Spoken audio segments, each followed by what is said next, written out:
Okay. I just want to say welcome everyone to join us in this session of future mobility and technology adoption. As Carol just mentioned, today we will have we're fortunate to have 5 presenters to discuss their research regarding autonomous vehicles, drone technology. I know someone will talk about connected and autonomous vehicle technologies that are actually coming in the near future. I mean, it's how exciting for our generation, right? So hopefully we'll have a great academic journey in the next 2 hours. So for this session, I will ask each presenter to keep the presentation within, I think, 20 to 25 minutes, because we have 120 minutes in total.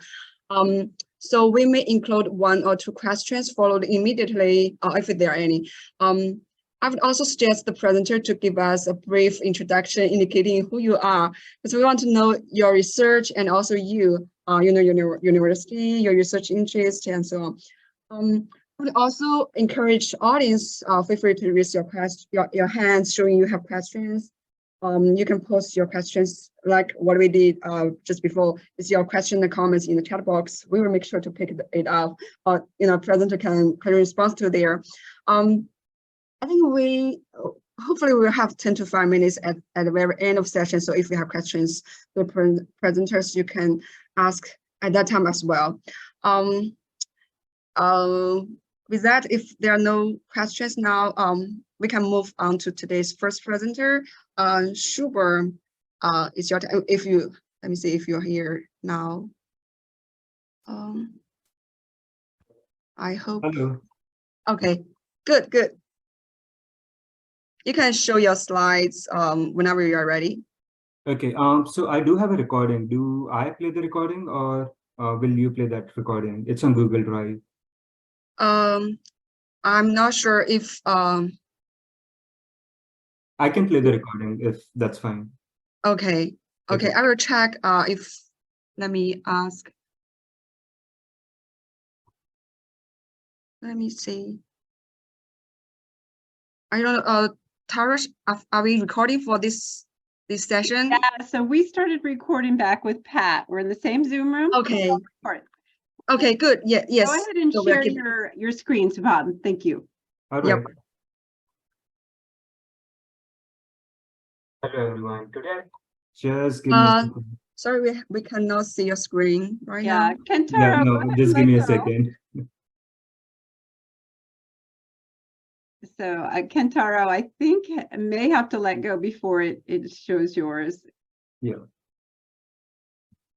I'm not sure what he's tackling right now. Let me see if I can stop. Okay, I'm just going to stop him from sharing, and I'll put something up like a whiteboard, and then I'll stop sharing. So now I think we're good. I think Shubham should be able to share. I'm not sure where Kentaro is. I'm not sure if I'm able to control the, but I cannot see from my end. So at my end, it is just saying your screen share is loading, but it's not. I don't think it's actively sharing the screen. Can you see the screen? We're still seeing Kentaro's screen for some reason, and I'm going to say stop participant sharing. Let's see if I can do that. Okay, there we go. Clemson, University of Michigan State, right on. Awesome. So let me start the recording, and let's see if you can see that. Oops. Looks great. Okay, this is my first time sharing a recorded presentation. So help me out, if how do I start this? Just thank you. Do you get the sound? Okay, just give me a second. Hopefully it will work now.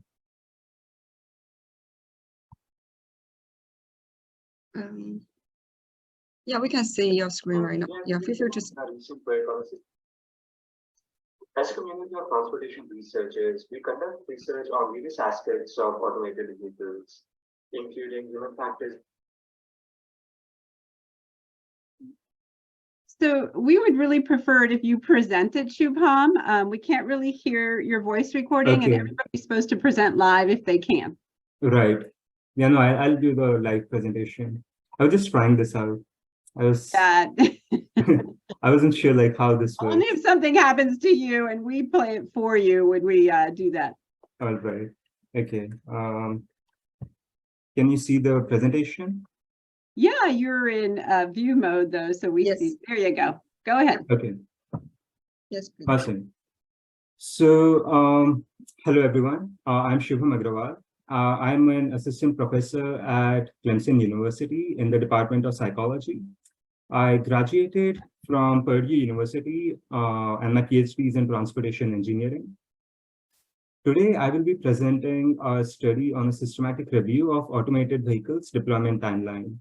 This work was done under the NSF Project V, and it was conducted at Clemson University and Michigan State University.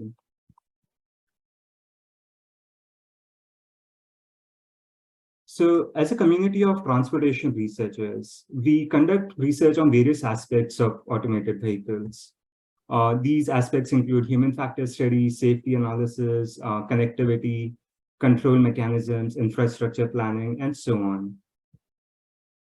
But why do we do all this research? It is because AVs come up with a promise that it will have broad impacts, broad social impacts, economic impacts, and environmental impacts. But to reap all these benefits of AVs, we need deployment of AVs. If the AVs are not deployed, we cannot have these benefits. However, as most of us know, it is not that easy to deploy AVs. There are several complex and interrelated factors that hinder or facilitate AV deployment. One of these major factors is related to, for example, policy and regulations.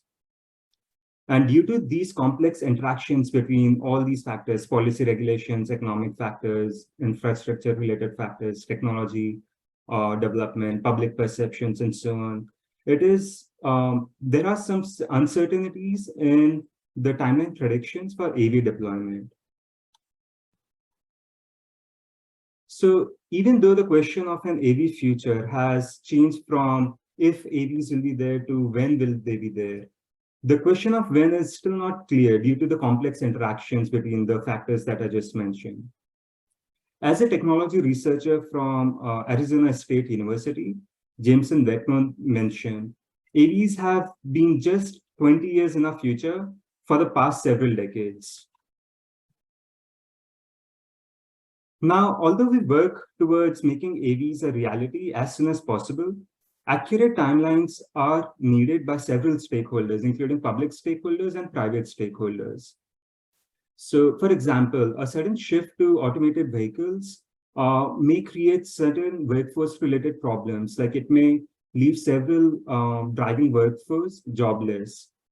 It may also create a void for the need for skilled workers to handle automated vehicle operations. And this is just workforce-related issues, but there are several other issues like making informed business decisions, or at an individual level, even purchasing a new vehicle is something that may be impacted by when the AVs will be deployed. So one issue with the AVs deployment timeline predictions is that there are several timeline predictions from different stakeholders, and they all vary. So in this study, we will look at three stakeholders. The first is research communities, then industry experts, and finally government agencies. So the focus of this study is to review the literature about AV deployment timelines. And as I mentioned, we focus on three stakeholders, but to do so, we conducted three different types of reviews. So for example, for the research communities, we conducted a systematic review of published research articles and reports. To synthesize the predictions from the industry experts, we conducted a non-exhaustive review of popular media articles and company press releases. And to review predictions from government agencies, we conducted a review of AV legislations and executive orders. And finally, we compare these timeline predictions for accuracy and discrepancies between these different stakeholders. Since AVs have several application domains, we kept our focus on light-duty passenger vehicles in this study. And we also focused only on the US-based timelines or timelines that were predicted for at a global scale. And finally, we narrowed our search only to SAE level 3 and above. I will now briefly discuss our methods and findings for each type of review that we conducted one at a time. So the first review that we conducted was a systematic review of published research articles and reports. So we reviewed 4 databases, including ProQuest, EBSCO, Web of Science, and TRID. And we included literature that was published between January 1990 to September 2022. While going through this lit review, we also noticed that in early 90s, there were a lot of papers about automated highway systems. So we also included this term in our systematic review. Automated highway systems are slightly different than automated vehicles, as the focus in automated highway system is on the infrastructure, while when we talk about AVs, the focus is on the vehicles themselves. This flowchart illustrates our literature search and review process. So from a database search, we retrieved about 2,400 articles. And out of these 2,400 articles, we found about 1,800 unique articles. And after screening these articles for titles, keywords, and abstracts, and also looking whether we have full text available or not, we found about 630 articles.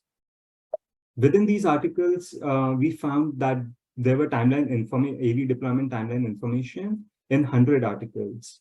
But a lot of these articles had cross-cited information. So basically, they were not presenting original timelines, but they were citing from some other studies. So after removing those articles, we found 24 articles with original timeline predictions from a database search. And then we also looked at the cross-cited articles that we had found. And from those articles, we found 19 cross-cited articles that had original timelines. So overall, we included 43 articles in our systematic literature review. We classified our types of predictions into 3 categories. The first is technological capability, which is the prediction about when the AV technology will be ready. Next is commercial availability, which is about the prediction about when AVs will be available for consumers or public use. And finally, the market share, which is about predictions of specific either number of vehicles or percentage of fleet size. So specific market shares of automated vehicles by specific years. This figure shows the distribution of the timeline predictions that we found in our review. The x-axis has different levels of automation, so including automated highway systems, and then SAE level 3, 4, 4 or 5, and then 5. And the y-axis has the time difference between the predicted year and the publication year. So for example, if a publication in 2015 predicted that the AVs will be out in 2025, the difference would be 10 years. So in this case, because all these publications were scattered throughout the years, we took this difference as the predicted timeline. As you can see from this graph, most of the predictions for automated highway systems were made in, even though the predictions for automated highway systems technological capability were within 10 years, the commercial availability for them was way far into the future. And most of the literature for AHS was published in early 1990s. For the SAE level 3 vehicles and SAE level 3 and above vehicles, most of the literature that we found on these levels were published after 2014. And most of the predictions were within 10 years, except for the commercial availability of level 5 automated vehicles, which was much farther down the road. Next, for the market share, most of the articles that we reviewed provided market share as a percentage of total fleet size. And across 10 articles that we found on percentage of total fleet size, the general agreement between them was that by 2030, the AVs would comprise of 10 to 25% of the total fleet size and more than 50% of the total fleet size by 2050. There were some other predictions of market shares as well. For example, there were some qualitative estimates where the articles mentioned terms like significant number or most vehicles will be AVs, but they did not provide a specific quantity related to these vehicles, related to these estimates. Then other predictions also included vehicle miles traveled or percentage of new vehicles sold, how many AVs will be on the road in terms of numbers, and also global economic market and dollar value. So to summarize our systematic literature review, we found 67 timelines across 43 different articles and reports. And most of these reports or articles were published after 2010.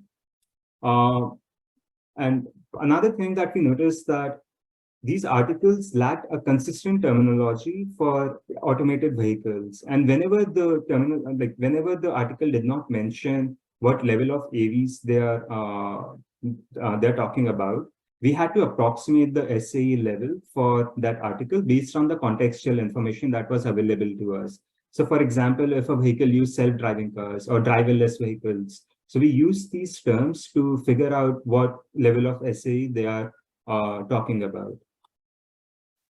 We also found in a systematic review that the optimistic timeline prediction. So when I say optimistic timeline predictions, it's essentially if a study provided a range that the AV timeline is 20 to 30 years. So the optimistic prediction would be 20 years. So for the optimistic timeline predictions, we found that for SE level 3 vehicles, most articles have, not most, on average, the articles have technological capabilities predicted in 6.4 years and commercial availability in about 8 years. Next, I would like to go through the review of industry predictions. So synthesizing industry predictions were more challenging as there were too many sources with repeated information, and there was no easy way to capture all this information. So for example, there were statements from company CEOs that were captured by various media outlets across a period of time, even if those predictions are essentially the same.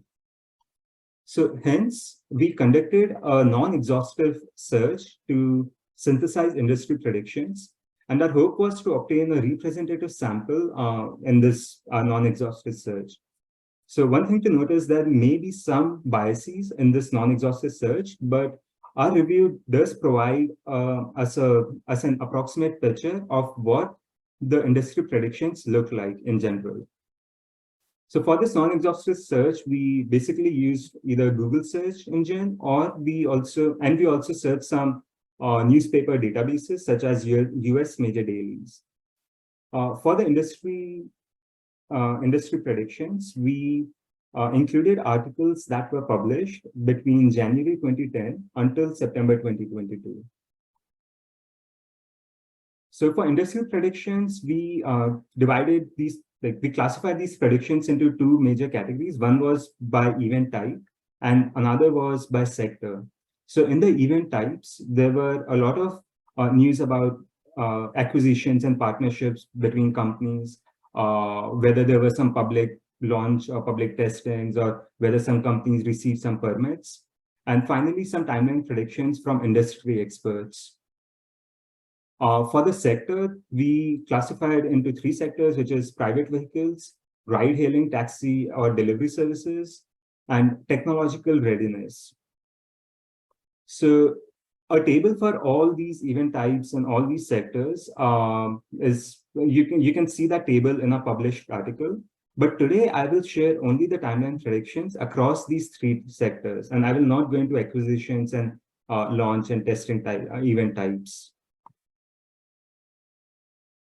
So for the timeline predictions by sector, we can see in this slide that we found some considerable outliers in the timeline predictions from industry experts, especially when it comes to technological readiness. So this indicates that industry experts may have a different viewpoint about when the industry will be ready or when the AV technology will be ready. But overall, most of the predictions across all the three sectors were within 5 years when they were predicted. So, for example, if an industry expert predicted something in 2017 that AVs will be out there by 2022, so that is what this figure shows. The timeline prediction. It does not capture the exact the time when they were predicted. And I have some extra figures if anyone is interested. We have some figures in a published article as well. So to summarize industry predictions, one thing to note is that they were quite optimistic, especially compared to the predictions from research communities. And one thing that we noted was none of the predictions were realized, or none of the predictions that we reviewed were realized as of September 2022. There were several key partnerships and acquisitions between companies since 2015. And a couple of potential reasons are that these companies wanted to consolidate their technical expertise, or they wanted to expand their commercial application domains. There were also several launches and tests and permits received by companies since 2012, which indicates that there are some changes being made from regulation perspectives, some positive changes towards AV deployment.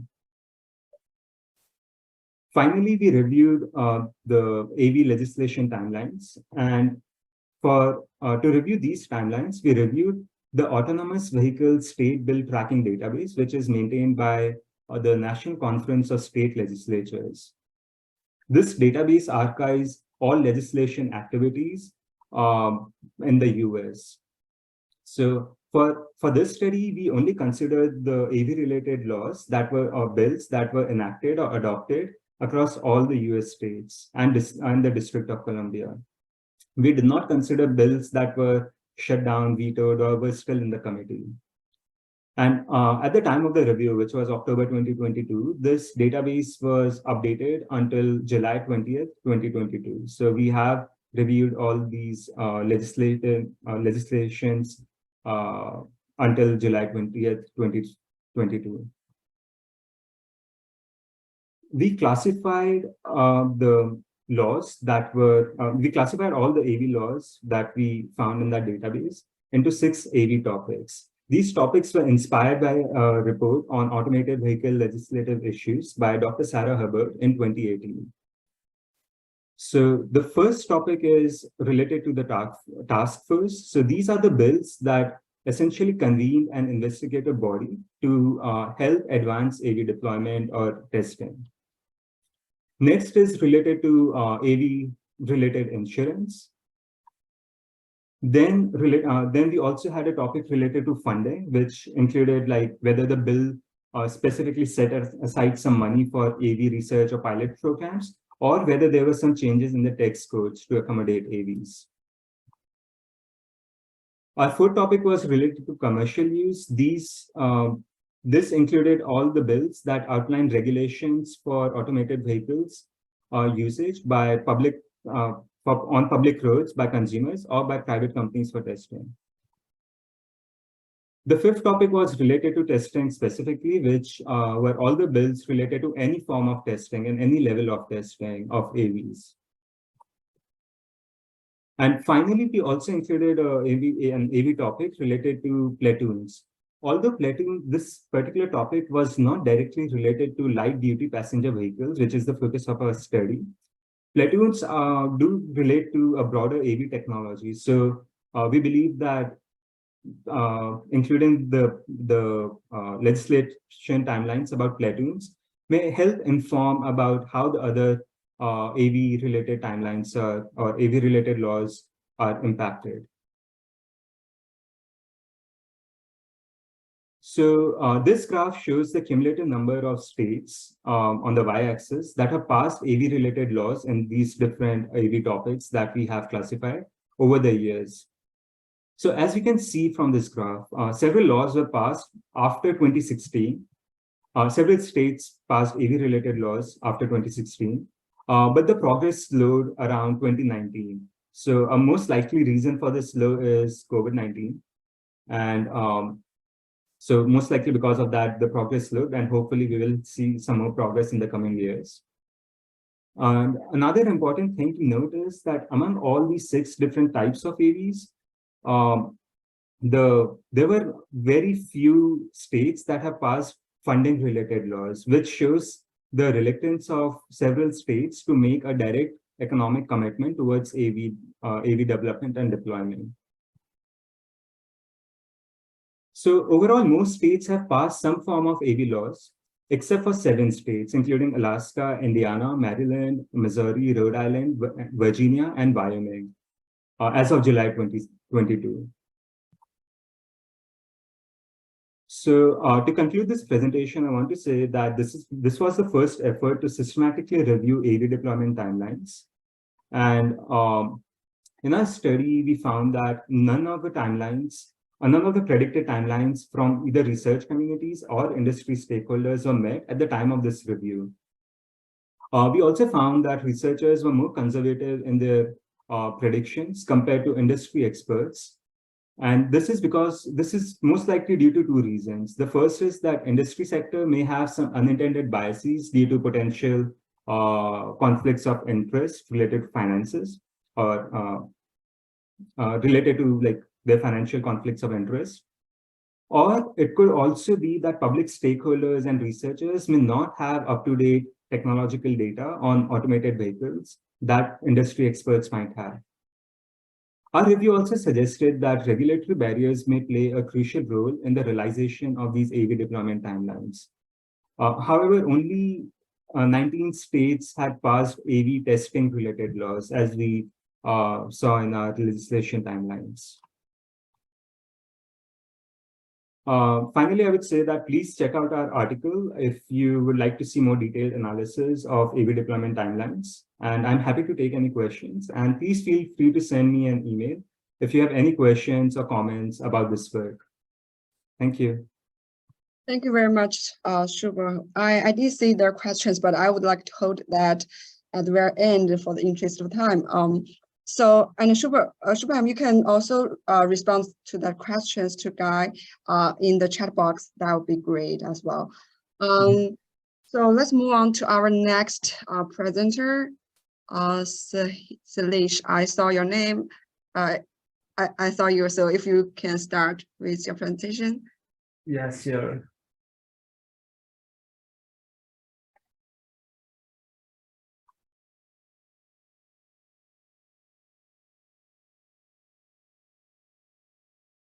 Are you able to see my screen? Yes. Perfect. It's not on Presenter mode. How about now? Perfect. Yep.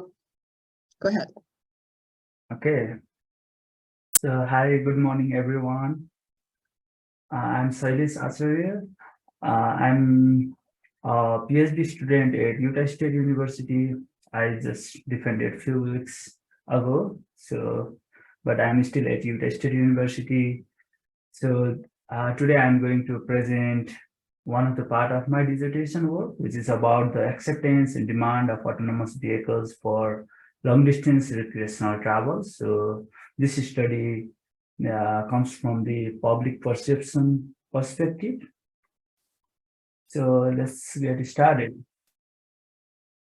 So we know a lot about the acceptance of the autonomous vehicles since we are doing research in the last decade, if not more. So we know that the acceptance varies from person to person based on probably several social demographics, individual attitudes, perceptions, built environment characteristics, regulations, etc. In addition to that, within an individual, the acceptance could vary based on the different forms of autonomous vehicles, such as private, share, ride-hailing services, or even transit autonomous vehicles. However, most of our studies are limited to commute, daily, or short-distance travel only. However, based on these studies, there is a common consensus that we have a good level of acceptance of autonomous vehicles as of now. And we also discussed a lot about the potential increase in travel demand because of the introduction of the autonomous vehicles. However, there are a lot of the things that are lacking in the literature, and I'm going to highlight that the gaps that are being considered in this study. So the acceptance of autonomous vehicle for long distance travel has been rarely looked. We talk a lot about the potential demand implications of autonomous vehicles, but the empirical investigation from the user's perspective is lacking. We also talk about the potential role of in-vehicle time use that is offered by autonomous driving, but the investigation of the role of such in-vehicle time use on the acceptance and demand is lagging. We haven't looked the implications of autonomous vehicle from tourism perspective, and the joint modeling of acceptance and demand is lacking. So in this study, we consider these gaps and try to fulfill or contribute to these gaps. For that purpose, we proposed a research model with 3 outcome variables. The first is intention to adopt autonomous vehicle for long distance recreational travel, and second and third are the intention to use autonomous vehicles for more and longer trips, both in case of long distance recreational travel. And here we are considering the joint impact of intention on the potential demand.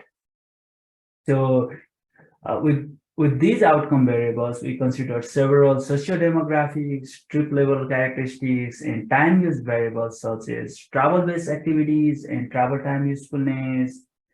And in addition to that, we considered a few attitudinal variables related to usefulness and concerns related to autonomous vehicles and driving enjoyment that we can experience from driving manual driven vehicle. So the few highlights of this research model are: this is a joint model where acceptance impacts the demand, and we consider few latent variables, and most importantly, the consideration of travel-based activities and travel time usefulness on the acceptance and demand. So here, travel-based activities refer to the activities that we as traveler do while driving the vehicle or while during travel. Similarly, travel time usefulness refers to the subjective evaluation of how effectively or efficiently do we spend time in vehicle during travel. So the potential implications from this analysis could be to anticipate the future travel demand, and also to prepare the manage the flow of the tourists from the tourism perspective, both in case of autonomous vehicle age. So for this purpose, we did a survey called Long Distance Recreational Travel Survey in the summer of 2022. The survey was conducted to the US population using an online Qualtrics panel. We collected around 700 responses that had been used for this analysis, and the median response time was around 16 minutes. There were few screening criteria in the survey, since we are only considering long distance recreational travelers. So we screened only the national park visitors and those who drove car at least partially during their trips, and the length of trip was at least 75 miles one way. Here are the here is the summary of the questionnaire. You can see there are several sections. As you can imagine that this survey has been used for my whole dissertation, so there are a lot of the sections, but only the questions from one section has been used here in this analysis.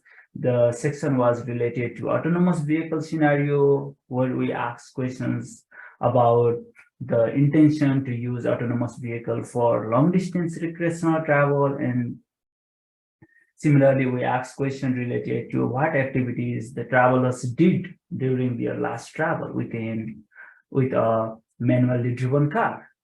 As well as we asked those respondents, those travelers, to state their prefer travel-based activities that they like to do if their last trip was made with an autonomous vehicle. So we have the response related to travel-based activities in human-driven vehicle versus travel-based activities in autonomous vehicle scenario. Similarly, we ask a question related to the evaluation of travel time, both in current vehicle scenario and autonomous vehicle scenario. Also, we ask question about the potential increase in travel demand, how they would like to use autonomous vehicles for more trips and longer trips in the future. So the responses related to these questions have been used in this analysis. Here we can see the response distribution of the AV intention, that is intention to adopt autonomous vehicle for long distance recreational travel, and similarly the intention to use autonomous vehicle for more and longer trips in the future whenever these autonomous vehicles are available. Here we can see that almost half of the respondents are on the positive side for all three variables, whereas around half of the respondents are on the negative side for adoption, whereas half of the respondents are unsure about using more or using AVs for more and longer trips. Similarly, here we can see the distribution of travel-based activities in both current vehicle and autonomous vehicle scenario. We asked respondents to report their activities for 17 different categories, and we can see the distribution here. In general, we can see that people like to do more activities in autonomous vehicle than that of human-driven vehicle, as we can expect. So for the purpose of analysis, we grouped those 17 activities into 7 groups based on the nature of the activity and conceptual compatibility. And we calculated the scores for all these 7 groups for both SV and AV scenario. And from the calculated score, we can see that the travel-based activities scores in AV travel was higher for all activities than that, except for watching road. So which is also as expected, because we don't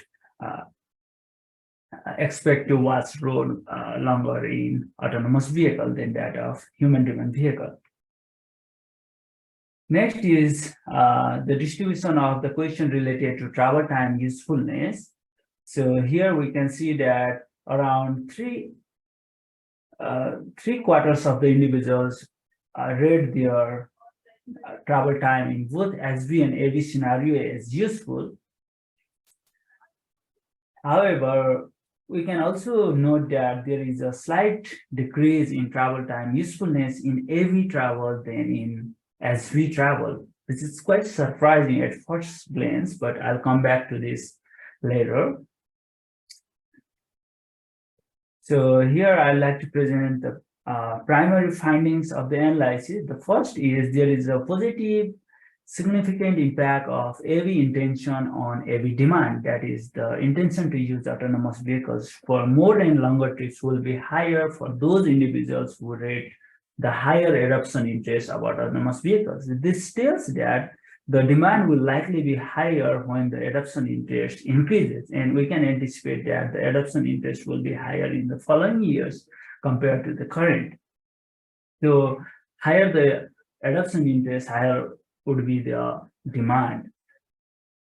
Whereas in case of the concerns related to autonomous vehicle, it was negatively related to adoption interest. So higher the concerns probably about safety, equipment, data concerns, liability, those concerns related to autonomous vehicle lower the adoption interest of autonomous vehicles. So which is also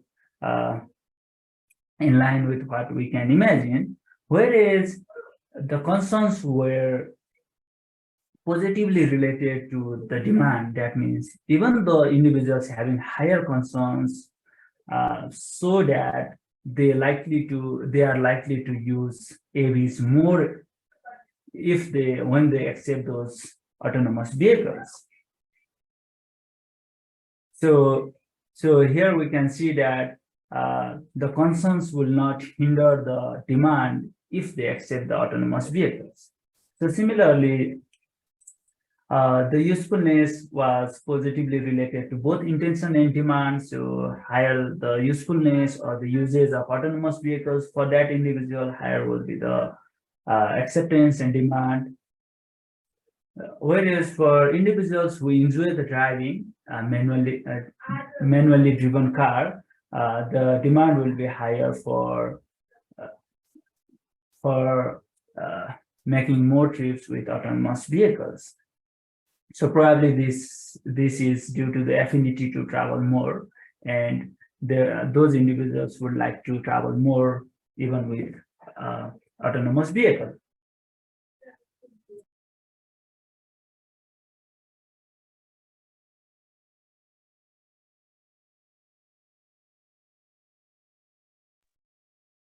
So with that,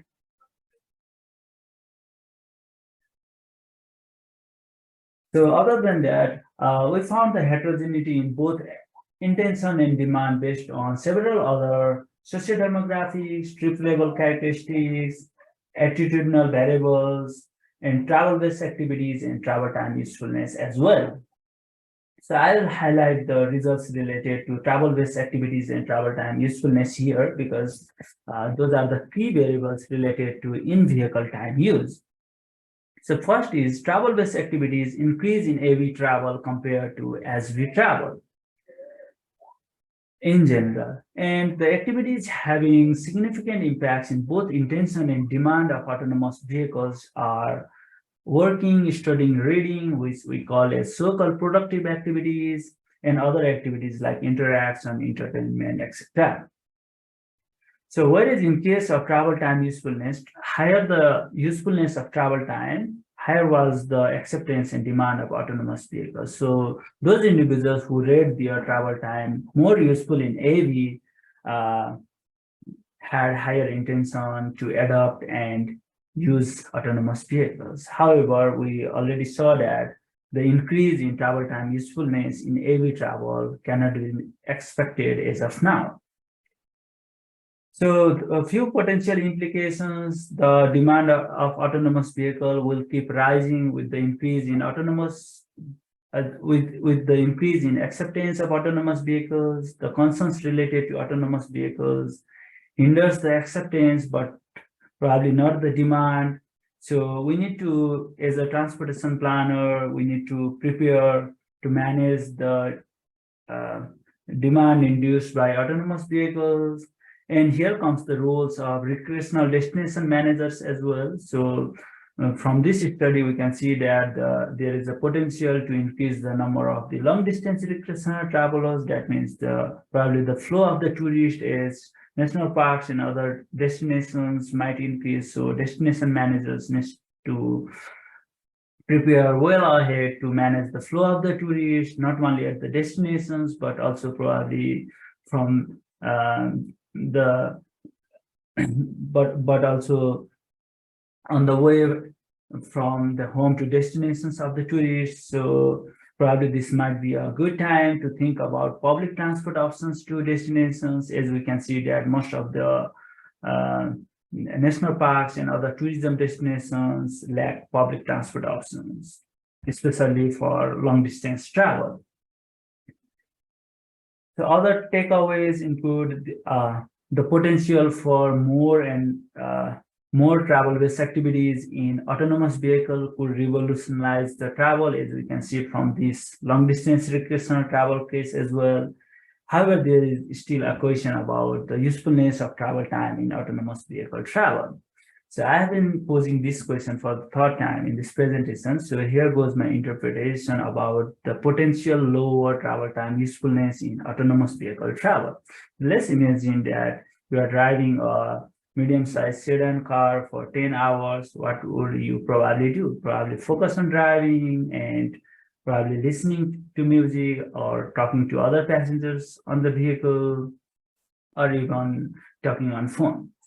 So let's imagine that you are not driving that car. Now you are sitting on a passenger seat, not driving, because the autonomous vehicle will drive itself. What would you probably do? Probably you want to work, but there might not be a favorable environment to work because there is no charging ports for laptop, there is no table for laptop, there is no Wi-Fi. So the so-called productive activities might not be favored in that environment. So this might be the reason why AV travelers don't expect to have higher travel time usefulness as opposed to SV traveler, where you can at least spend your time by manually controlling the steering. Some people enjoy the sensation and the control of the steering as well. And you might watch the scenery or watch the road and spend the time other than to get bored in AV travel. So here comes the role of the environment for travel-based activities in an AV travel. So to understand this hypothesis more, we conducted a follow-up study. By conducting a stated choice experiment with 3 alternatives. The first alternative is current vehicle, that is the human-driven vehicle. The second alternative is autonomous vehicle, but the interior or onboard is same as that of current vehicle.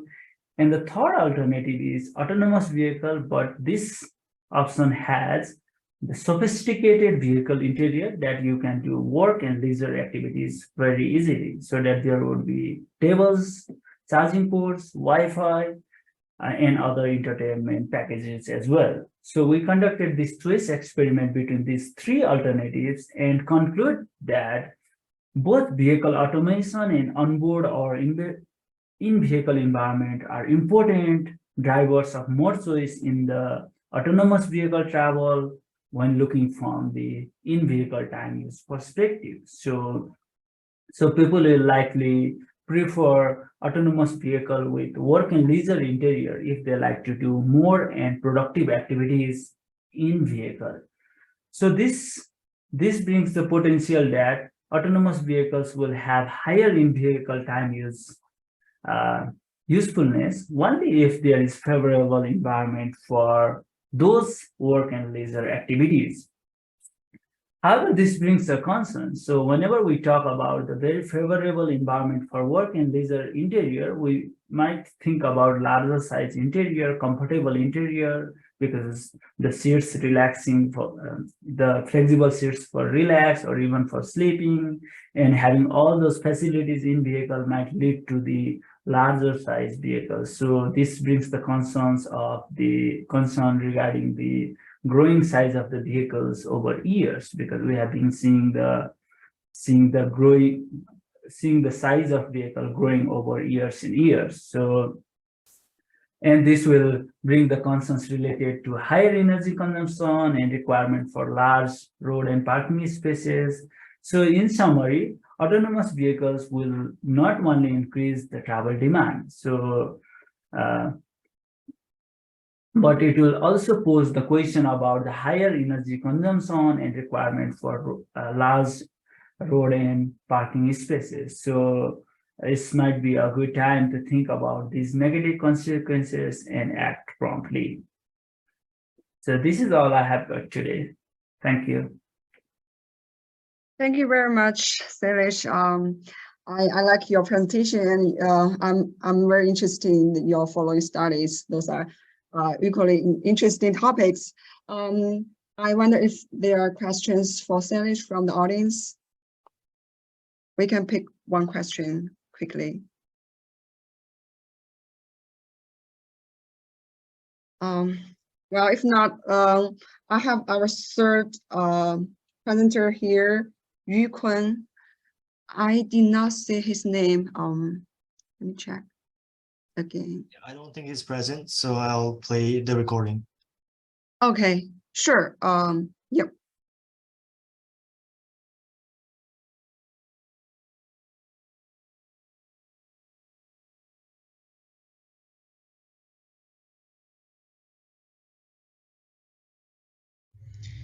Hello, this is Yukun Fang from the School of Information Engineering, China University in Xi'an, China.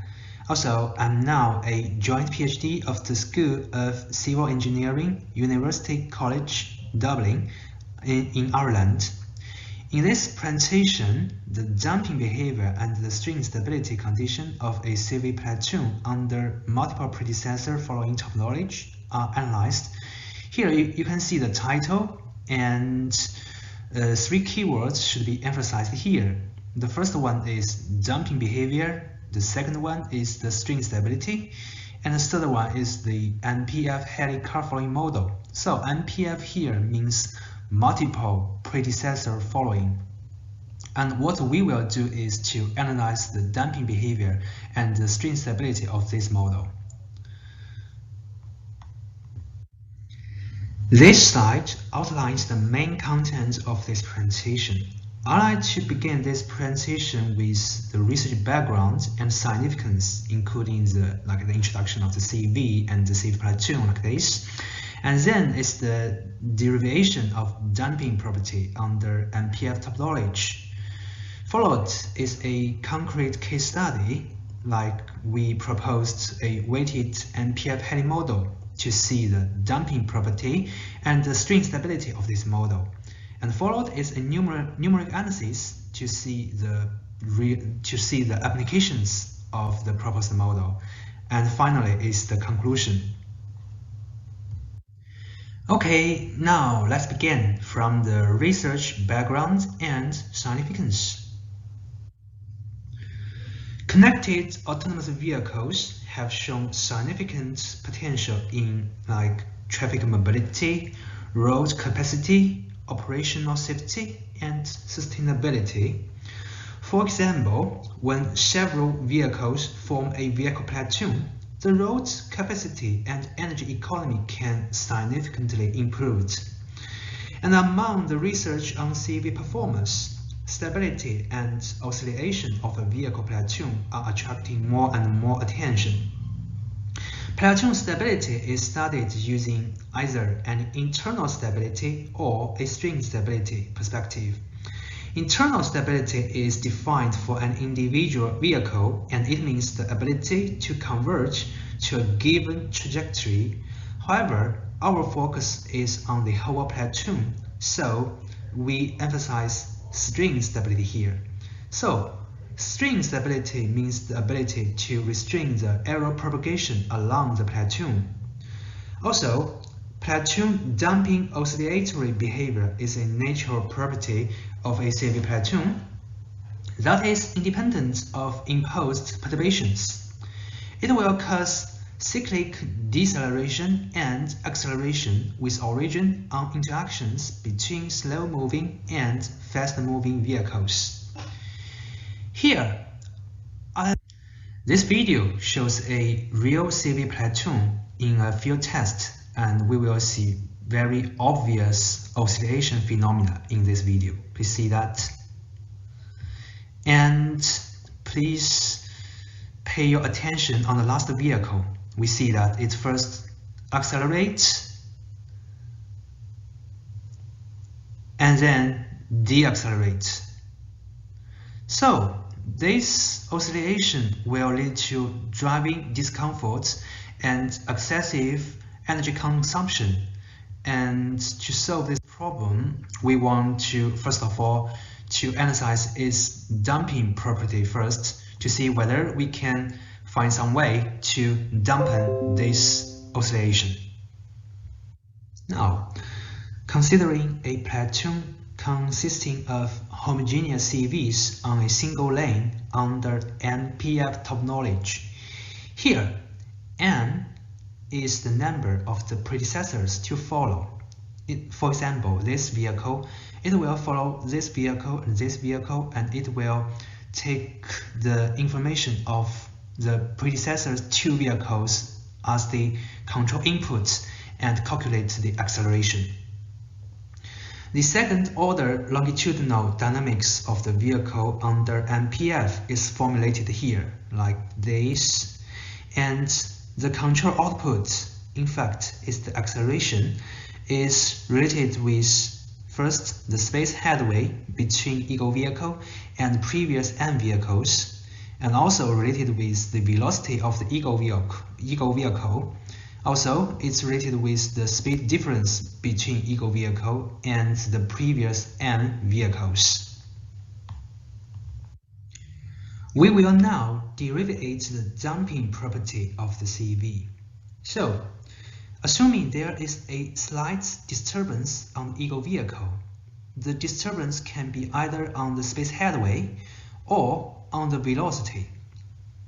Here, this sign, Sn, n minus n, means the space headway between the eagle vehicle and the preceding M's vehicle. The differential equations of the slight disturbance is like this, very long, right? And for the differential of the duration of space headway, this one, by employing the first order Taylor expansion, we can get this formulation. Ignoring the high order terms, and the differential equations of the Yn can be written as like this complex formula.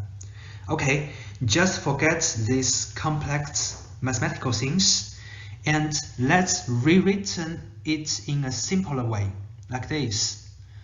Here, this is a very typical differential equation for a linear system with damping. And the damping property was then characterized using these two. One is the inherent oscillation frequency, and the other is the damping ratio. It should be noted that there exists a series in both of the expressions.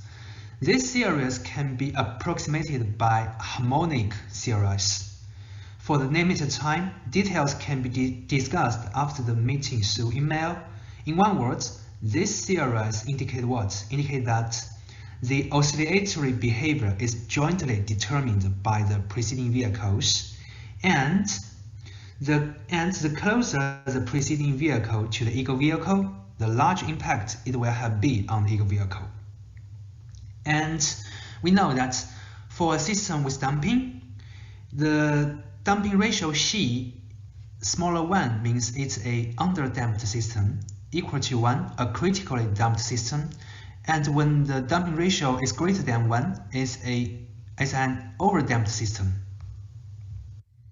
Now, let's have a case study to see the potential applications of the damping property.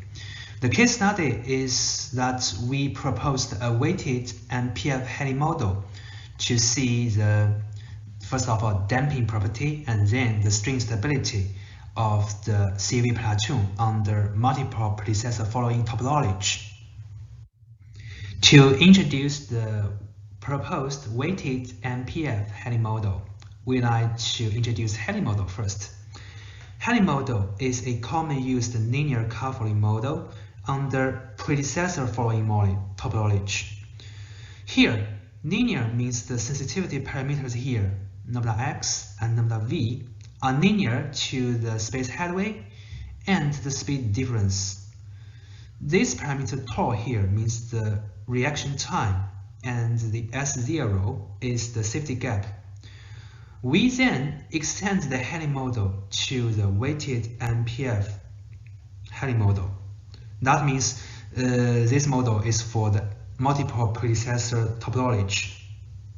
Difference lies in that the proposed model will utilize the space headway of all the preceding M vehicles and using the speed difference information also of all the preceding vehicles. However, considering that information obtained from a closer predecessor will have a higher weight, we then use such mechanism to allocate the weight. The derivation of the damping characteristic and string stability of the proposed weighted MPF-Helly model can be a little bit long, and the mathematical thing can be a little bit complex. So we just directly present the damping characteristics here using the natural frequency and the damping ratio and the string stability condition of the proposed model in the left side of this PowerPoint. To facilitate understanding, we draw the critical damping and critical string stable boundaries in this figure. That's to say, here we make the damping ratio Xi equals to 1, and here we make the string stable condition, the equal sign, establish, and we can get this critical damping boundaries and critical stable boundary. We can see that the critical damping and critical stable boundary separates the whole regions in the parameter space into 4 regions. And for each regions, we can use whether it's overdamped or underdamped, whether it's stable or understable to describe this system. Besides, the overdamped region of the MPF-Helly model, this region, and the overdamped region of the critical damping under PF topology is much larger. It means that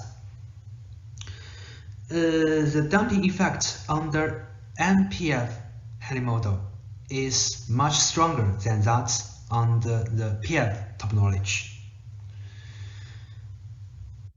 The following numeric analysis will demonstrate the CV platoon characteristics in these 4 different regions. These characteristics include damping property and the string stability, and we will see that in these different 4 regions, this system shows totally different characteristics. Case 1 is for an underdamped and unstable system, and we can see that there exists overshoot and amplified error. The overshoot indicates that it's an underdamped system, and the amplified error shows that this system is unstable and the error was propagated along the platoon. Case 2 is for an overdamped but unstable system. Because it's an overdamped system, we can see that there are almost no overshoots, but due to its unstable, the slight disturbance was amplified along the whole platoon, both in the velocity profiles and the space headway profiles. Case 3 is for an overdamped and stable system, and we can see that in this case is an acceptable CV platoon because there's no overshoot. Case 4 is for an underdamped but stable system, and we can see that there exists overshoot here, shows that it's an unstable system. However, the error during the propagation process was attenuated and shows that it's an stable system. And from the previous 4 case studies, we can summarize something. For string stability system, error amplification exists in both velocity profiles and gap profiles along the platoon, and the error amplification effect is more significant in the underdamped system. For underdamped systems, an obvious oscillation exists in both velocity profiles and gap profiles, with the amplitude in the unstable system much bigger than that of the stable system. Obviously, an overdamped and string stable system is the objective to design the CV platoon when selecting the parameters to dampen the inherent oscillation and mitigate potential error propagation along the platoon.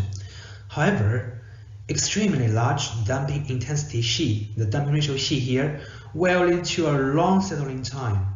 Therefore, the parameters can be chosen to make the damping ratio close but slightly greater than the critical damped system.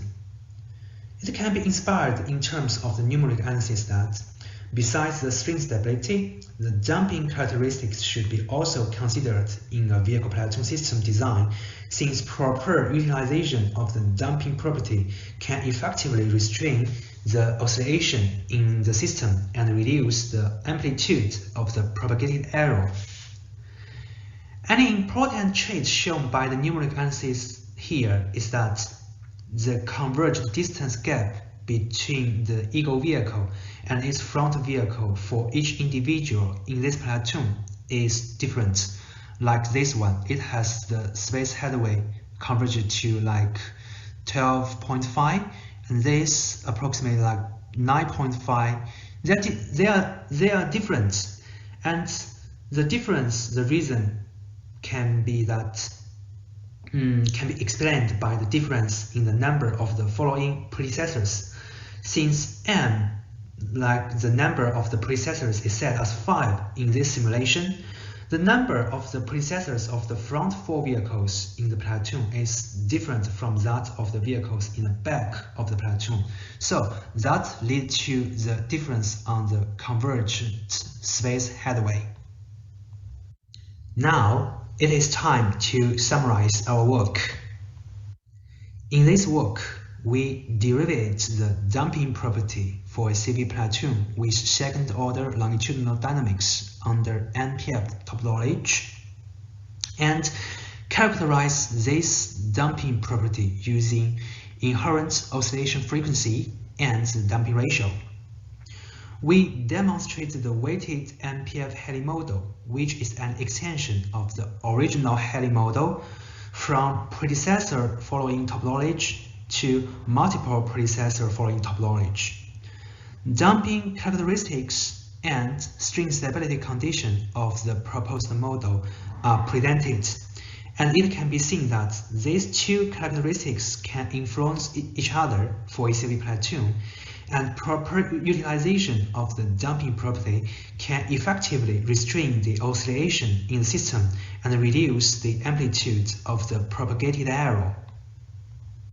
There are still many interesting issues to be discussed about the inherent damping property of a CV platoon system, and you are always welcome to ask any questions and share your ideas with us. Here is the email, and anyway, thank you for listening. Thank you. Thank you for play that. I still want to say thanks to Yukun for that good quality of the presentation. Although he could not be joining us today due to the time difference. I believe it's midnight in his time now. But yeah, his presentation is great. So hopefully you can find some interesting points. And if you have questions, feel free to reach out. I post his email in the chat box again, so feel free to reach out. So I will hand over to the floor. I will hand over the floor. Next presenter, Rana. Please, if you're ready, feel free to share your screen.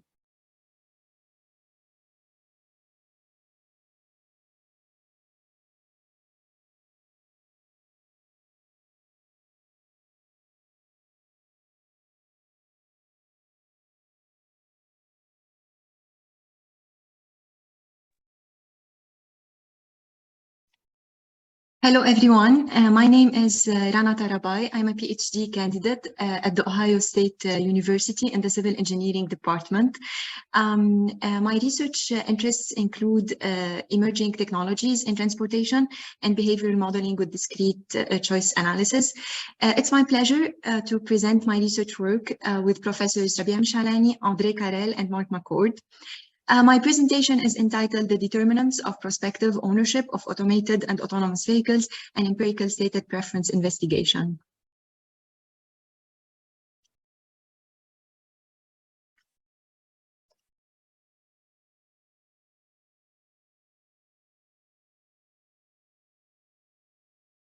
I will start first by the motivation of this study. Automated and autonomous vehicles, or AAVs, have the potential to considerably impact transportation system. Therefore, it's important to understand the extent to which individuals are interested in future adoption of AAVs to assess their impacts. There are two forms of adoption of AAVs. One form is through the ownership, in which an individual purchases or leases an AAV for their personal use. And the other form is through the use of ride-hailing services that are provided by transportation network companies. This study focuses on the ownership aspect of adoption. In this study, we aim to answer two research questions. First, how does the interest and future ownership of AAVs vary across different market segments involving different levels of exposure to AAVs? And second, how do several factors affecting future ownership of AAVs interact to influence the interest in the future ownership of AAVs? Next, I'll go over the methodology of this study. This study is based on a survey that collected information on respondents' characteristics, the current travel behavior, and the recent car purchases. The survey also included attitudinal statements representing trust in the safety and reliability of AAVs, and respondents were asked to indicate their level of agreement on a set of statements that I will present next. The first statement is driving assistant technologies can be relied on to work as intended. The second statement is driving assistant technologies can handle the vehicle safely if human road users make mistakes. The third statement is overall, I have no reservations using driving assistant technologies. The survey also included a stated preference or an SP choice experiment in which 6 scenarios with different levels of automation were presented. The first technology level, or TL1, consists of an automated vehicle parking and retrieval technology. The second technology level, or TL2, is an automated vehicle parking and retrieval in addition to automated freeway driving technology. Both technology levels 1 and 2 are considered as opt-in technologies, meaning that the driver has the option to turn them on whenever they desire, otherwise they could leave them off. As for the technology level 3, it's a fully autonomous technology in which the vehicle drives itself entirely without a human intervention. For each of these technology levels, 2 scenarios were presented. In each scenario, the respondents were given a hypothetical choice situation where they made their most recently owned vehicle at the end of 2021. And they are asked to choose between the reference vehicle, which is a vehicle that is similar to the respondent's most recently owned vehicle, and an AAV alternative. In this slide, I'll go over the scenario variables and their levels. 2 alternative attributes or scenario variables were considered in this study. The costs with 2 components, the upfront payment and the monthly payment, in addition to the safety variable. For the costs scenario variable, the level of the reference vehicle is presented as indicated by the respondent in previous questions related to their most recent ownership owned vehicle. Whereas for the AAV alternative, these levels could be either similar to the cost of the reference vehicle, 20% more than the cost of the reference vehicle, or 40% more than the cost of the reference vehicle. As for the safety variable, for the reference vehicle, it is presented as equivalent to that of a human driver. Whereas for the AAV alternative, this variable could be either like that of a human driver or superior to that of a human driver. In this slide, I show an example stated preference question. This case is for an opt-in feature in which the car can park and retrieve itself. We can see here the scenario variable, the cost of the vehicle, and the safety variable. The respondent is asked, how likely would you be to choose the vehicle with the opt-in feature? And they can indicate their response on a scale from extremely unlikely to extremely likely.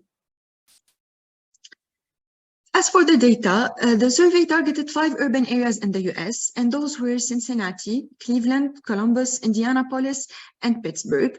Those cities were selected because they have similar population characteristics in terms of the size and demographic distributions, and also because they have auto-oriented transportation systems.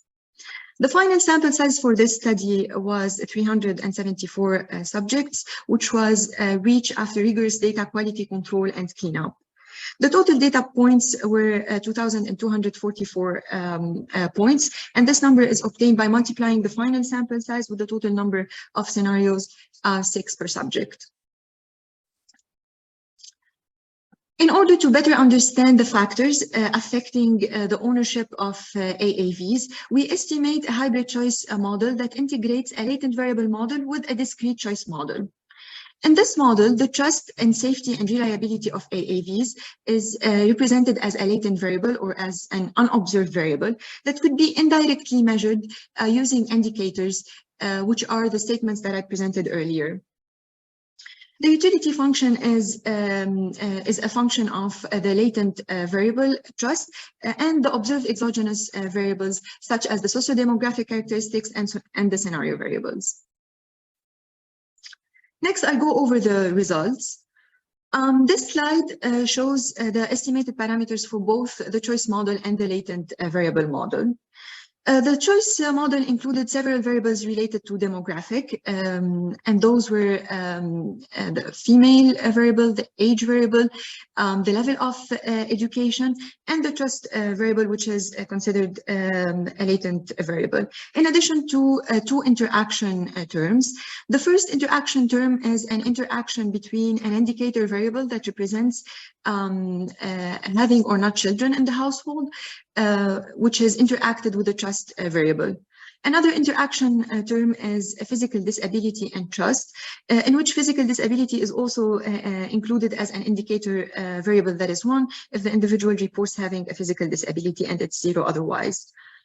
The choice model also included the scenario variables, which are related to the cost and the safety and the technology level 3.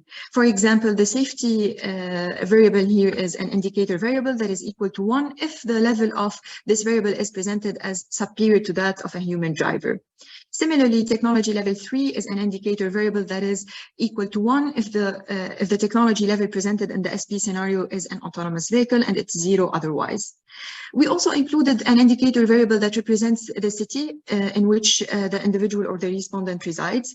Columbus, Indianapolis is a binary variable that is equal to 1 if the respondent indicates that they live in Columbus or Indianapolis.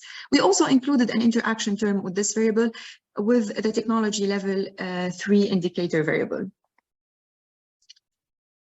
Our study led to several findings that confirm previous results found in the literature. For example, younger individuals were found to be more interested in future ownership of AAVs compared to their counterparts. Also, individuals with a higher level of trust in the safety and reliability of automated vehicles were found to be more interested in future ownership of AAVs.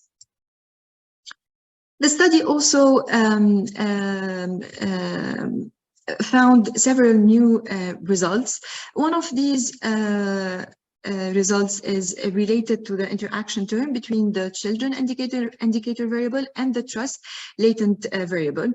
The estimated parameter for this interaction term was found to be positive and statistically significant, meaning that individuals who have children in their households are more interested in the future ownership of these technologies only if they trust their safety and reliability. Possible explanation of this finding is that a higher perceived risk to their children would necessitate trust for their relative increased interest in future ownership to materialize, considering the convenience. Another new finding was related to the interaction term between the physical disability indicator and the trust variable. For this one, the estimated coefficient was found to be positive and statistically significant, meaning that individuals with physical disabilities are more interested in future AAV ownership only if they trust their safety and reliability. And possible explanation for this finding is that individuals with physical disabilities may view AAVs as a means of increasing their mobility and independence, but only if they trust them. Another new finding was related to the interaction term between the city in which the respondent lives, specifically for Columbus and Indianapolis, that was interacted with the technology level 3, which is an indicator for the autonomous technology level. The interaction term, the coefficient of this interaction term was found to be positive and statistically significant, meaning that individuals who live in Columbus or Indianapolis are more interested in future ownership of fully autonomous vehicles, specifically technology level 3.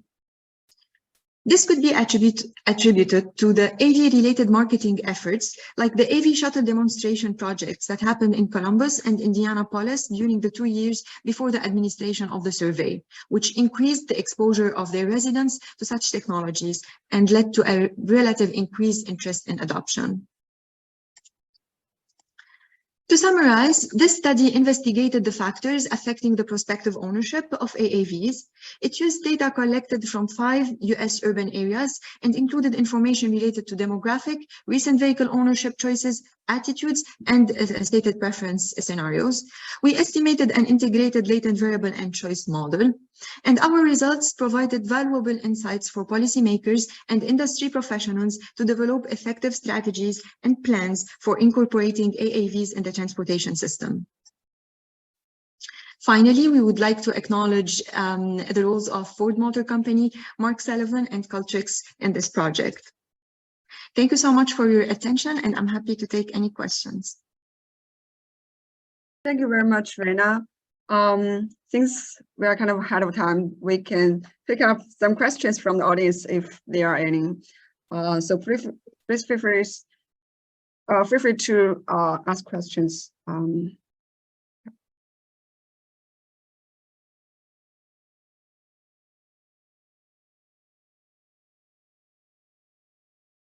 Well, I have a question to Rana. So in your survey design, you mentioned about, especially for safety, you mentioned about AAV is superior to a human driver.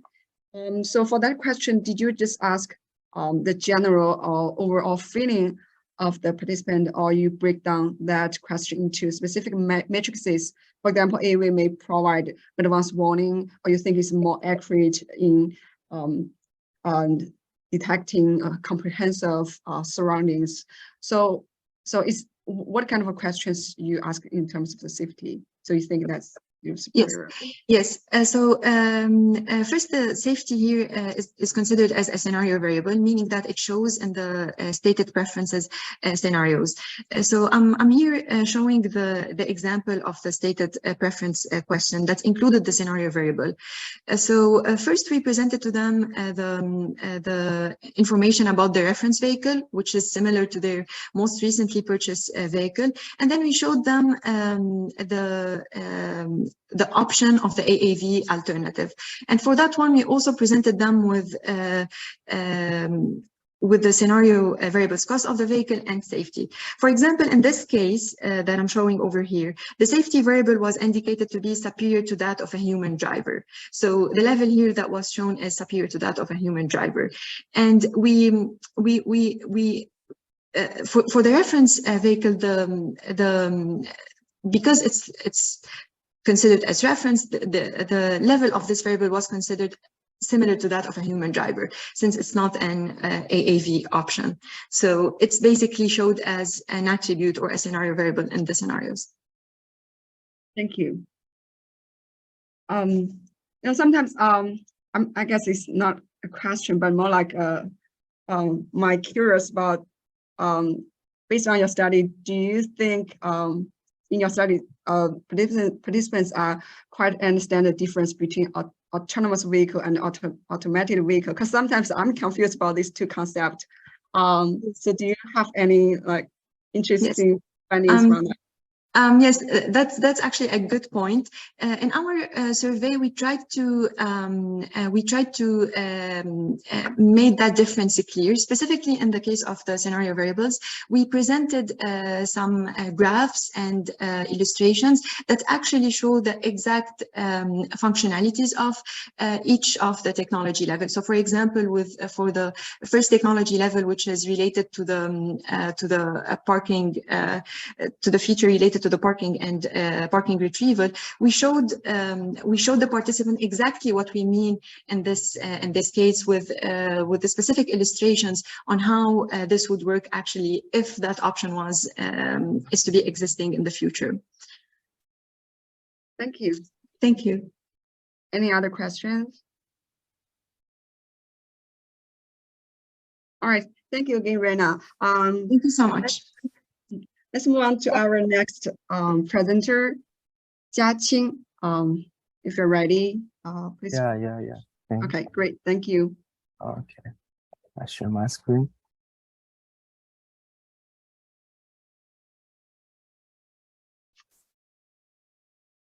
Can I begin, Dr. Zhao?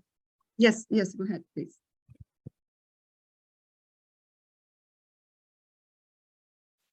Good afternoon, everyone. I'm Jiaqing, a first-year PhD student from Florida International University. What I'm going to talk about is dynamic switching models for conventional track delivery and drone assistant track delivery under demand uncertainty. This is my presentation outline. Yeah, and let me introduce the definition of the drone delivery. Drone delivery, the use of drones to deliver goods to customer homes, has been permitted and tested by a growing number of firms. Yes, drone delivery has many benefits. Firstly, it can improve efficiency and reduce delivery time. It reduces the time it takes to transport goods, making deliveries faster and more efficient. Undoubtedly, faster and more efficient deliveries can improve customer satisfaction and loyalty. Secondly, drones can reach areas that may be challenging or costly to access by conventional track, such as rural, congestion area, or mountain regions with limited road infrastructure. Thirdly, drone delivery can help reduce carbon emissions. This is particularly important in today's world, where there is a growing awareness of the negative environmental impact of the transportation. Drone assistant track delivery is considered the most efficient drone delivery mode because it combines the strengths of both track and drone. Drones can assist with last mile delivery, which is often the most expensive and time-consuming part of the delivery process. By using drones to carry out the final leg of the delivery, companies can save time and money while providing their customers with faster and more convenient service. However, conventional tracks is still the main delivery mode in various delivery systems because their large capacity and ability to cover long distance. Their capacity to transport and deliver larger products is particularly useful. By incorporating drones into the delivery process, we obtain a faster and more cost-effective last-mile delivery mode. The key research question addressed in our research is when to switch between conventional track delivery and drone-assisted track delivery provides delivery system with maximum benefit. However, there are very few fundamental models available to dynamic switching between these two models. In our research, we explore two dynamic models to switch between these two different delivery modes. And the main contribution of our research is, firstly, we established the cost function for these two delivery modes with a continuous approximation model. Through simulating the demand density with geometric motion, we developed a deterministic dynamic model by considering demand density as an uncertainty factor. By using real option approach, we extended the deterministic dynamic model to stochastic dynamic model to find the optimal switching timing between these two delivery modes. We show these two delivery modes in this figure. For the conventional track delivery, track reached the service zone after leaving the depot point and proceed to the delivery area next. We use blue bold lines to represent the track road. The last delivery step is carried out by the human driver, and it takes as long as necessary to load and unload items, find parking space, park cars, and performing delivery activities. For the drone assistant track delivery, the track and drones will work together to finish the final delivery step. The track completes the long distance transportation from depot, and it releases multiple drones as get close to the delivery point. These drones are responsible for making each delivery. which is represented by the black dotted line. During the delivery travel, the track doesn't need to wait for the zone. And we make two assumptions in the delivery route. The delivery zone is modeled as a compact region according to the continuous approximation models. The delivery density is distributed randomly and independently in the service zone. The last mile travel for track and drones are shown in figure, which is an example of 3 drones per track. Track service delivery point, which is represented by black square, and drone service delivery points represented by the red star. The total costs per delivery point include the operation costs per unit distance and the stop costs per delivery point. Operation costs include the operation management and the maintenance costs, which depend on the delivery distance of the track and drone. Stop cost is the time value of the delivery staff and drone usage cost.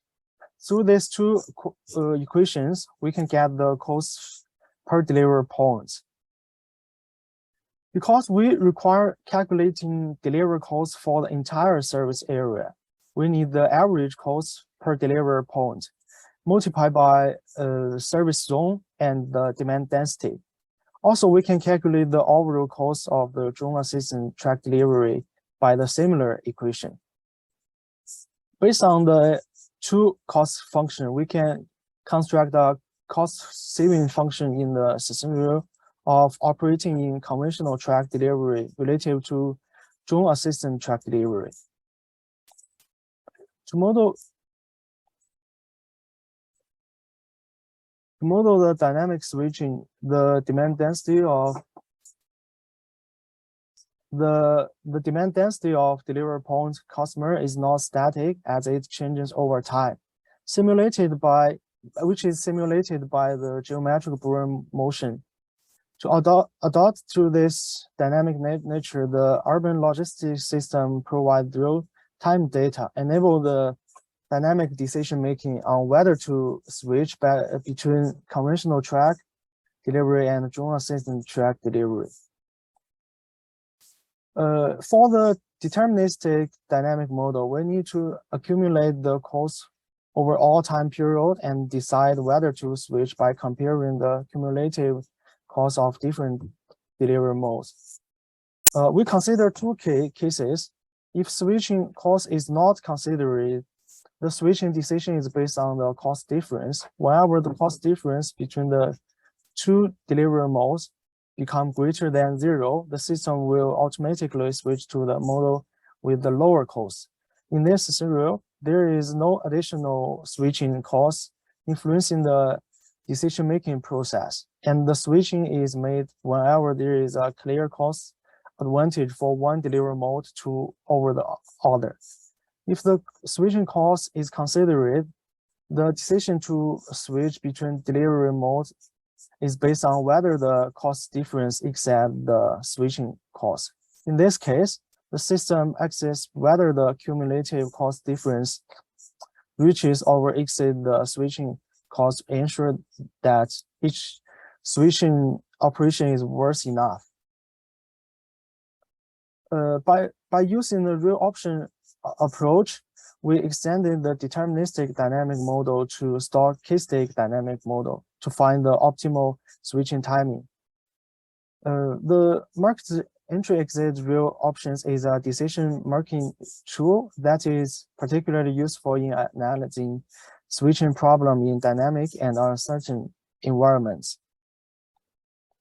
The problem of stochastic switching model between these two delivery modes is addressed using the asset equilibrium pricing of real option approach, which involves building differential equations for the dynamic equilibrium value of switching based on a stochastic process. Specifically, we establish equations for the equilibrium values of using drone assistant track delivery and conventional track delivery based on threshold between the two models. In order to switch from one mode to another, the threshold is not a single one because switch costs exist. Instead, switching costs lead to two switching thresholds, which we consider that the demand threshold QH and QL. To follow value matching equation, we get the option value of these two thresholds. Through smoothing passing, we get other two equations. Then we can obtain the QH and QL through solving these four functions. In the stochastic dynamic model, we also consider a special case. When switching costs become zero, the upper and the lower threshold QH and QL convert to a single threshold Q star. With the above three equations, we can obtain nonlinear equations. Through solving nonlinear equation, we can calculate the optimal switching time without switching cost. We modeled the relationship between cost difference of delivery system and demand density through the baseline value. When cost saving is greater than zero, means that using conventional track model will need greater costs relative to use drone assistant track. According to our results, conventional track delivery is better to use when demand density is relatively low, because the total cost of the drone assisted track is higher than that of the conventional track. Otherwise, it would be a waste to introduce drones at low demand density, because introduce them requires additional operating and purchase costs.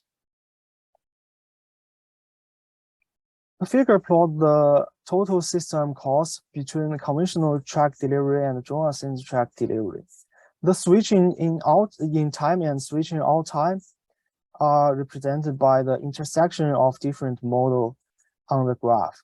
For the deterministic dynamic model, we need to determine the optimal switching point deterministically, as if the operating know the demand outcome beforehand.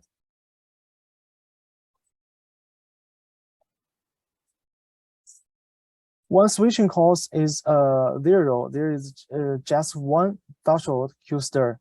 When the demand density exceeds Q star, the delivery system will switch from CT to the DT, which is indicated by the small red circle. When the demand density drops below the single threshold, the system switch back to the conventional track delivery mode in order to reduce the system cost, which is indicated by the green circle in the figure. When system need to consider the switching cost, we can get two thresholds based on real option approach. According to this model, switching timing will be delayed because switching costs need to be considered. Therefore, our switching points are much less relative to the stochastic model without considering switching cost, which is shown in the second figure. Based on our environmental results, the performance of different switching model is calculated and shown in this table. The cost saving will increase so much compared to the deterministic dynamic model, which improved by 44.9% in the same planning period. Through the findings, I conclude my presentation. We found that conventional track delivery is better than drone assisted track delivery when demand density is relatively low, and the number of switching points will be reduced if the switching cost increases.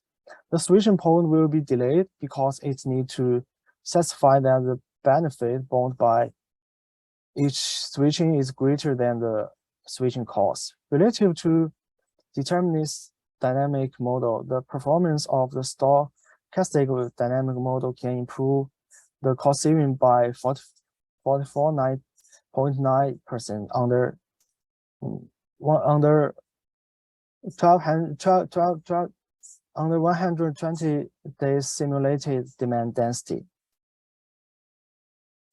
the future work of our research, the geometric Brown motion process is extended to mean OU process when the demand density fluctuates around an average value.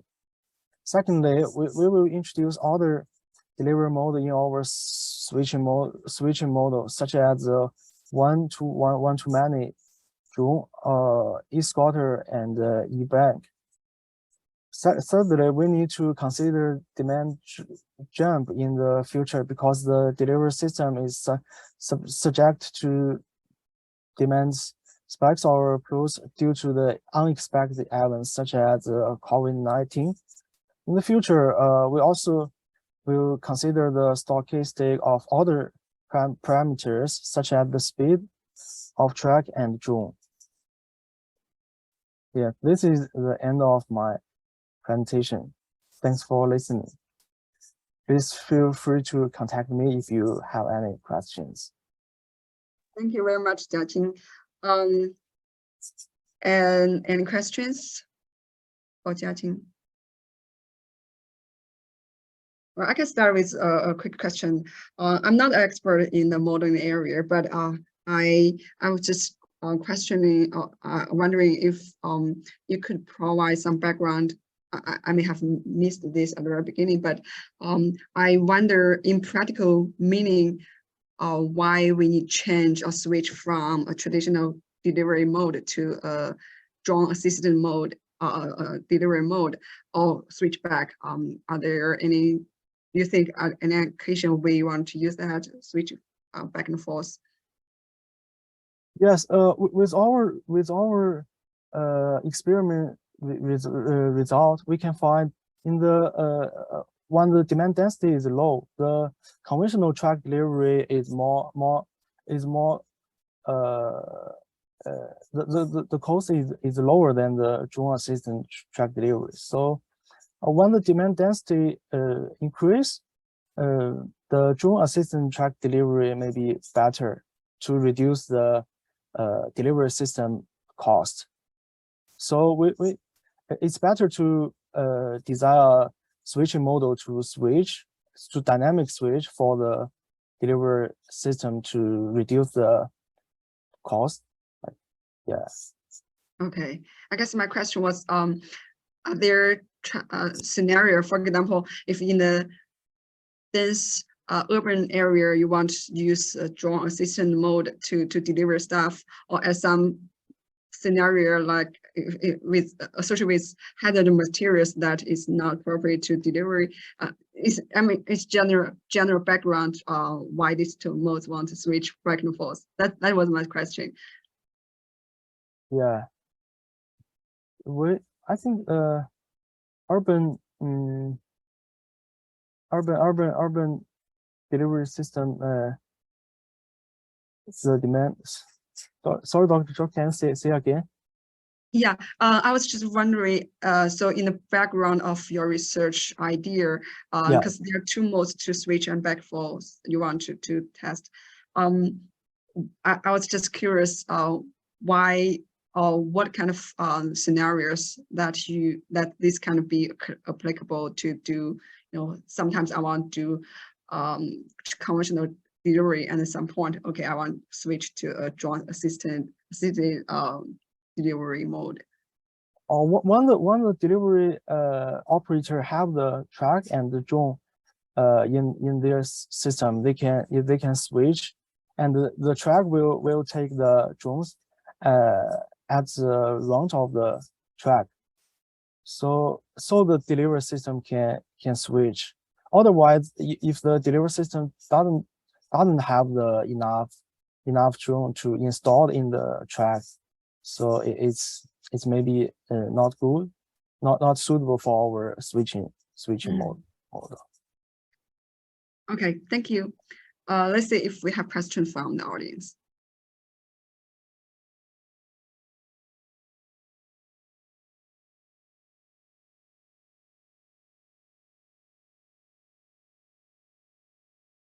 No. Yeah, we still have around 10 minutes. So if you have questions, feel free to ask. And you can ask any of those presenters. We have 5 presenters and questions for them.